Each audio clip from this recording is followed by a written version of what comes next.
అంటే కళ్ళజోడు మార్పించండి ముందు అంబటి రాంబాబుకి, కొత్తగా కళ్ళజోడు పెట్టించండి జగన్మోహన్ రెడ్డి. ఇంకో మాట అన్నాడు, అసలు నువ్వు జనసేన తరఫున పనిచేసుకో, నువ్వు అసలు చంద్రబాబు నాయుడు నుంచి బయటకు వచ్చా అంటే జనసేన టీడీపీ విడిపోమని చెప్పాడు. సో ఆవు వ్యాసంలాగా ఎక్కడికి వచ్చాడు, పాయింట్ కూటమిని విడగొట్టడానికి వచ్చాడు. అది అంబటి రాంబాబు నిన్న ప్రెస్ మీట్ పెట్టడానికి. సో ఎక్కడ పరకామణి చోరీ, ఎక్కడ జనసేన టీడీపీ విడిపోవడం, మీ అతి తెలివి అంతా చూపిస్తే ఎవ్వడు వినడు. అసలు పవన్ కళ్యాణ్ దగ్గర మీ పప్పులు అసలు ఉడకవు.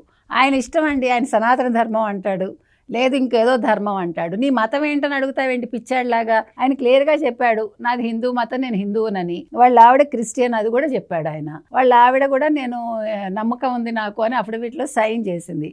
What else you need? Me Jaganmohan Reddy clarity లేదు. ఈ 4 గోడల మధ్య బైబిల్ చదువుతానంటాడు, బయటకు వచ్చాక నాది మానవత్వం అంటాడు, కానీ మనుషులు చంపిస్తాడు. అది ఆయన మానవత్వం. నీ కారు కింద నీ కార్యకర్త పడితేనే పక్కకి ఇచ్చేసి వెళ్ళిపోమంటాడు, అది మానవత్వం. మీకు అర్థమైందా?